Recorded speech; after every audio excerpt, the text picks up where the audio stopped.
మీ పిల్లలు ఫారెన్లో చదవాలనేది మీ కల? మీ కలను నిజం చేసే ఏకైక సంస్థ విదేశ్ కన్సల్ట్స్. నమస్కారం, వెల్కమ్ టు ఐ డ్రీమ్. నేను మీ విజిత.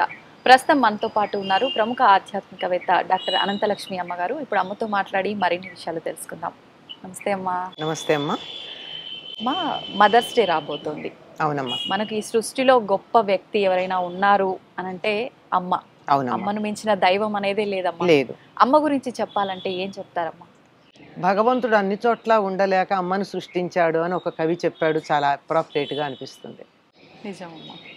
అంతేకాకుండా అమృతం దేవతలు తిన్నారు అని నాకేమీ అసూయ లేదు వాళ్ళ మీద, ఎందుకంటే నాకు అమ్మని ఇచ్చాడు కదా అని ఇంకో కవి చెప్పాడు.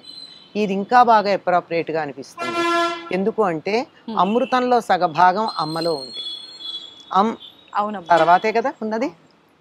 అమ్మే ఋతం అని చెప్పేది అమృతం అని నేను వ్యాఖ్యానం చేస్తా. కనుక సృష్టికి మూలం జగన్మాత అయినటువంటి అమ్మ అయితే లౌకికమైనటువంటి సృష్టికి కారణమైనటువంటిది మనకు కనపడేటటువంటి, మనకి జన్మనిచ్చినటువంటి 10 నెలలు గర్భంలో మోసినటువంటి తల్లి. కనుక మనకి దైవంగా భావించుకోమని చెప్పేటటువంటి వాటిల్లో మొట్టమొదట మాతృదేవోభవ అని చెప్పారు. తర్వాతే పితృదేవోభవ, ఆ తర్వాతే ఆచార్య దేవోభవ. ఆ విధంగా మనకి మొట్టమొదట తల్లి దైవముగా కలిగిన వాడివి అవవలసినది అని గురువు చదువై బయటికి వెళ్తున్నటువంటి విద్యార్థికి చెప్పేటటువంటి మాట. కనుక తల్లి దైవంగా ఉన్నవాడు అంటే తల్లి యొక్క ఆశీర్వచనం ఉంటుంది, చక్కగా చల్లగా ఉంటాడు అని అర్థం. అక్కడ అంత గొప్పనైన తల్లి విషయానికి వచ్చేసరికి ప్రస్తుత రోజుల్లో చాలా వరకు వాళ్ళని పక్కన పెట్టేయడము, హింసించడము, తీసుకెళ్లి వృద్ధాశ్రమాలలో పడేయడం, ఇలాంటివి చాలా చూస్తున్నాము. అవునమ్మా. అసలు ఎందుకమ్మా ఇలా ఎందుకు అయిపోయిందంటారు? ఎందుకంటే మనం మాట్లాడే మాటల్లోనే ప్రతి మాటకి ధ్వని తరంగాలుండి ప్రభావం ఉంటుంది. అటువంటి దాంట్లో అమ్మ అని అమృతమయమైనటువంటి మాట అనడం మానేసి అమ్మని చంపేశాం మనం. మమ్మీ అన్నాం. మమ్మీ అనడం మొదలెట్టిన తర్వాత అమ్మకి విలువ పోయిందమ్మా. మొట్టమొదట ప్రపంచ మాతృ దినోత్సవం జరుపుకుంటూ ఉన్నటువంటి సందర్భంలో వీలైనంత మంది ఒక్క నిర్ణయం తీసుకుంటే మీరు చెప్పినటువంటి సమస్యలు లేకుండా పోతాయి. ఏమిటంటే అమ్మ అని పిలుద్దాం, అమ్మ అని పిలిపించుకో. నిజంగా మీరు చెప్పినట్టు అమ్మ అని పిలవడం చాలా వరకు కనుమరుగైపోయిందమ్మా. అవును, అమ్మని మమ్మీ చేసాను, చంపేశాం కదమ్మా. అవును. శవాన్ని చేసేసాక ఇంకా దానికి విలువే ఉంది. పోనీ పాశ్చాత్య దేశాలు ఏమన్నా మమ్మీ అని పిలుస్తారా? లేదే. అక్కడ కూడా మా అమ్మ అంటారు. అవును. మనకి మమ్మీ ఎక్కడి నుంచి వచ్చిందమ్మా? అర్థం చేసుకోండి. దీని నుంచి బయటపడాలి. ఓకే. ఈ ఒక్క దాంతో మనకి ఎన్నో రకాలైన మార్పులు వస్తాయి. ఈ ఒక్క మార్పు తెచ్చుకోగలిగామంటే మీరు ఇందాక అడిగినటువంటి సమస్యలు ఉండవు, తొలగిపోతాయి. ముందర పిల్లలు పిలవడం కన్నా తల్లులే మమ్మీ అని పిలిపించుకోవడానికి ఇష్టపడుతున్నారు. మా పిల్లలు ఇంగ్లీష్ చదువుకుంటున్నారు అని భ్రమపడుతున్నారు, కానీ మా పిల్లలు మమ్మల్ని దూరం చేసుకుంటున్నారు, మాకు వాళ్ళకి ఉన్నటువంటి అనుబంధాన్ని మేమే తెంపేస్తున్నాము అనేటటువంటి భావనలో లేరు. అమ్మ అని పిలవడం పక్కన పెడితే చాలా మంది పేర్లు పెట్టి కూడా పిలిచే రోజులు వచ్చాయమ్మా, పేరెంట్స్ ని కూడా. అవునమ్మా. ఫ్రెండ్స్ లాగా పేర్లు పెట్టి పిలుచుకోవడము. ఇక్కడ ఒక చిన్న మాట చెప్పాలమ్మా. ప్రాప్తేషు షోడశే వర్షే పుత్రం మిత్రవదాచరేత అని ఉందొక మాట మనకి పిల్లల పెంపకంలో. 16వ సంవత్సరం వచ్చేటప్పటికి కొడుకుని స్నేహితుడిలాగా చూడాలని, అంటే 5 ఏళ్ళు దైవంలాగా చూడాలి, 5 ఏళ్ల నుంచి 10 ఏళ్ల పాటు అంటే 15 ఏళ్ళు వచ్చేదాకా దాసుడిలాగా చూడాలి, పనిచేయడం నేర్పించాలి, ఆజ్ఞని పాటించేటట్టుగా చెయ్యాలి, ఎదిరించకుండా ఉండడం నేర్పాలి. ఇదంతా అయ్యాక 16వ సంవత్సరం వచ్చాక స్నేహితుడిలా చూడాలి అంటే తండ్రి కొడుకుని స్నేహితుడిలా చూడాలి, కానీ కొడుకు తండ్రిని స్నేహితుడిగా చూడకూడదు. ఇక్కడ మర్చిపోతున్నారు. ఇది మర్చిపోయి రివర్స్ అయిపోతుంది. అంతే కదా. మనం ఏదైనా చెబితే మనకు అనుకూలంగా దాన్ని వక్రభాష్యం చేసి చేసుకుంటున్నాం తప్ప అసలైనటువంటి అర్థాన్ని మనం పాటించట్లా. ఇదేదో ఎక్కడో ఎవరో హాఫ్ నాలెడ్జ్ గాళ్ళు కొడుకు తండ్రి స్నేహంగా ఉండాలంటే పేర్లు పెట్టి పిలుచుకోవడం, కలిసి సిగరెట్లు తాగడం, మందు తాగడం లాంటివి చేసి తండ్రికి తల్లికి ఉండే గౌరవాన్ని పోగొడుతున్నారు. పైగా తండ్రే తల్లిని పేరు పెట్టి పిలవడం అలవాటు చేస్తాడు. పైగా తండ్రి భార్యని చులకనగా చేస్తే కొడుకు కూడా ఏమనుకుంటాడంటే అమ్మ అంటే మగాళ్ళు ఏం చెప్పినా పడుండాల్సిందే అనే అభిప్రాయానికి వస్తున్నాడు.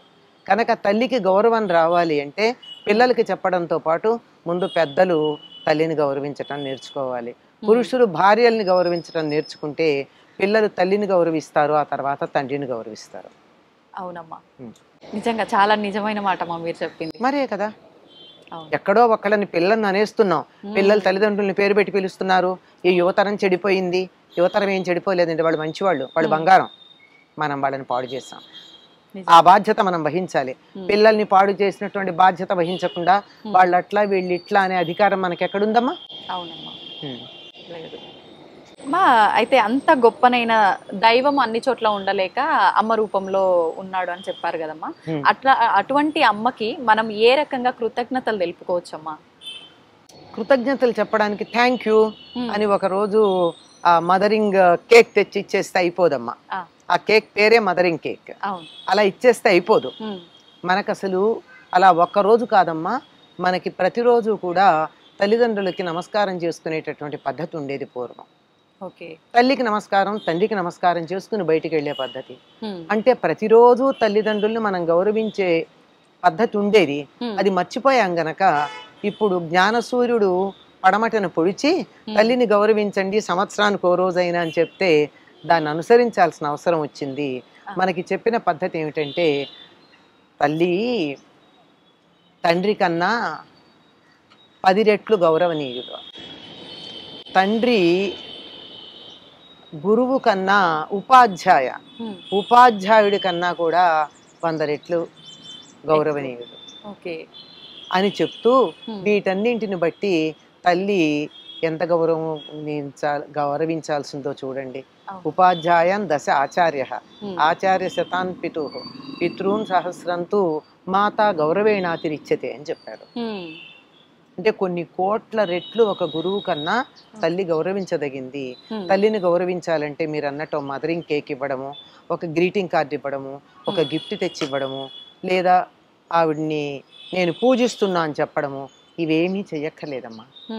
పూజించే పద్ధతి ఏమిటంటే తల్లికి తల్లి స్థానం ఇచ్చి గౌరవించండి. నిజమమ్మా, కరెక్ట్ మాట ఇది. తల్లిని పని మనిషిలా చూడడం మానేయండి. తండ్రి ఏమో ఏటీఎం, తల్లి ఏమో పని మనిషి, ఇలా చూడడం పిల్లలది కాదు దోషం. అట్లా మనం అలవాటు చేసాం, పెద్దవాళ్ళమే అలవాటు చేసాం. ఏం కావాలన్నా ఇస్తాను నాన్న అని, నువ్వు లేచి రాకున్నా అన్న చదువుకో, నీకు గ్లాసు పాలు చేతికి అందిస్తాననే తల్లి.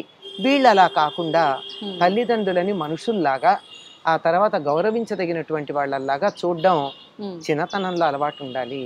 ఆ తర్వాత పెద్ద అయ్యాక తల్లిదండ్రుల పట్ల గౌరవం కలిగి ఉండడం అంటే వాళ్ళని వృద్ధాశ్రమాల్లో పడేయకుండా ఉండాలి.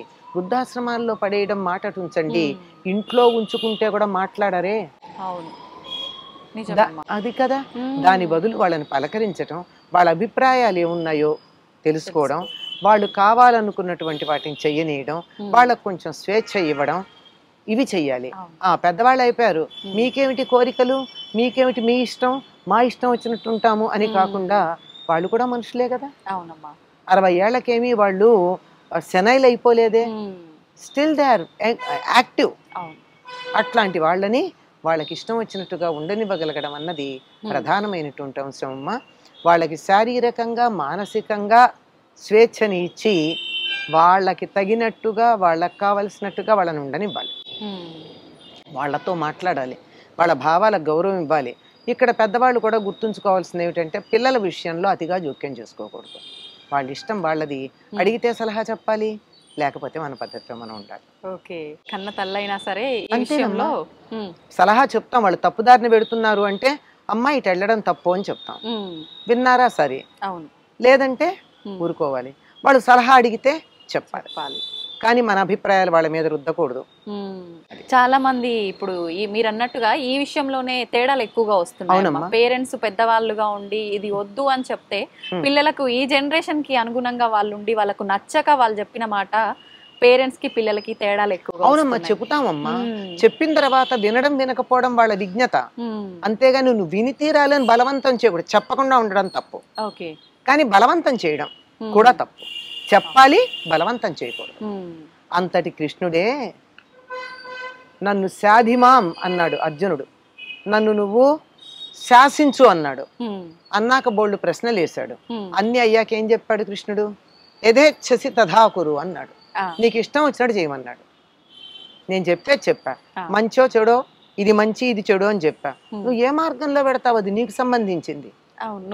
నేనెవరు నిన్ను బలవంతం చేయడానికి? చెప్పకపోతే నాది తప్పు, ఆచరించకపోతే నీది తప్పు, నాకు సంబంధం లేదు. ఈ జాగ్రత్త ఒక్కటి పెద్దలు పాటించగలిగితే, వాళ్ళు పాటిస్తున్నారన్న సంగతి పిల్లలు తెలుసుకుని ఉన్నట్టయితే తల్లిదండ్రులు పిల్లల మధ్య అద్భుతమైన సంబంధాలు ఉంటాయి. అవునమ్మా, నిజం. పేరెంట్స్ ఒక్కరే కాదు, పిల్లల వైపు నుంచి పేరెంట్స్ వైపు నుంచి ఇద్దరు వైపు నుంచి ఉండాలి. అనేక మంది తల్లిదండ్రులు పిల్లలు గౌరవించటానికి తగిన పద్ధతిలో కూడా లేరమ్మా. వాళ్ళు కూడా సరి చేసుకోవాలి. నిజమమ్మా. అంతా నన్ను గౌరవించే స్థానంలో నేను ఉన్నానా లేదా అని ఎవరికి వాళ్ళు ఆలోచించుకోవాలి.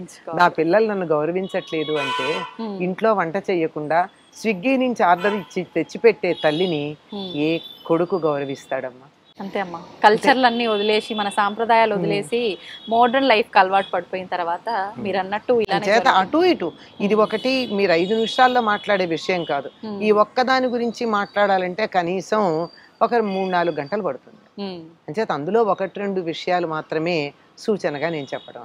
ఓకే, నిజంగా అమ్మ గొప్పతనం గురించి ఒక్క లైన్ లో సింపుల్ గా చెప్పాలంటే ఏం చెప్తారమ్మా? ప్రారంభంలో నేను చెప్పా కదమ్మా, అమ్మ అంటే దైవం. దైవం.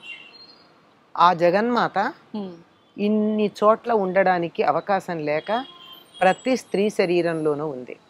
అందువల్లే ఆ జగన్మాత సృష్టి ఎట్లా చేసిందో స్త్రీలందరూ తరువాతి తరాలను సృష్టి చేస్తున్నారు. కనుక ప్రతి స్త్రీ జగన్మాత అంశ గనక మనకి మన పూర్వులు ఇంత పిల్ల దగ్గర నుంచి అంత వృద్ధురాల దాకా ప్రతి వాళ్ళని అమ్మ అనడం అలవాటు చేశారు. ఎప్పుడైతే సాటి స్త్రీని అమ్మ అనడం మొదలు పెట్టామో అప్పుడు అసలు యాసిడ్ దాడులు ఎందుకుంటాయమ్మా? అవునమ్మా. కనుక స్త్రీ అంటే జగన్మాత, సృష్టికర్త్రి. ఒక్క పద్యంలో అయితే నేను బాగా చెప్పగలుగుతానేమో, అమ్మలగన్నయమ్మ ముగురమ్మల మూల పుటమ్మ చాలా పెద్దమ్మ సురారులమ్మ కడుపారడి పుచ్చినయమ్మ తన్నులో నమ్మిన వేల్పుటమ్మల మనమ్ముల నుండెడియమ్మ దుర్గమ్మ అమ్మ కృపాబ్ది ఇచ్చుత మహత్వ కవిత్వ పటుత్వ సంపదల్. ఒక్క అమ్మని గనక మనం తలుచుకుంటే మహత్వం, కవిత్వం, పటుత్వం సమస్తం వస్తాయి. ఆ అమ్మ ఎక్కడో ఉందనుకుంటారేమో, మా అమ్మే అని అనుకున్నట్టయితే సర్వశుభాలు కలుగుతాయి. చాలా బాగుందమ్మా. నిజంగా అమ్మ గొప్పతనం అంతా తెలిసిపోతుంది ఆ పద్యంలోనే. చాలా సంతోషం అమ్మ. నిజంగా అంత దైవ స్వరూపమైన అమ్మ గురించి మీ మాటలతో వినడం నాకు చాలా సంతోషంగా ఉంది. ఇంకో మాట చెప్తారమ్మా, అమ్మ నిర్మాత భవతి అన్నారు. మాతా నిర్మాత భవతి, తల్లి నిర్మాత. శరీరాన్ని, మనస్సుని, వ్యక్తిత్వాన్ని, ఆరోగ్యాన్ని, సమస్తాన్ని నిర్మాణం చేసే తల్లి. అందువల్లే మాత అన్నారు. ఓకే, చాలా సంతోషం అమ్మ. నిజంగా చాలా మంచి విషయాలు అమ్మ గొప్పతనం గురించి తెలియజేశారు. నమస్తే అమ్మా. నమస్తే అమ్మా.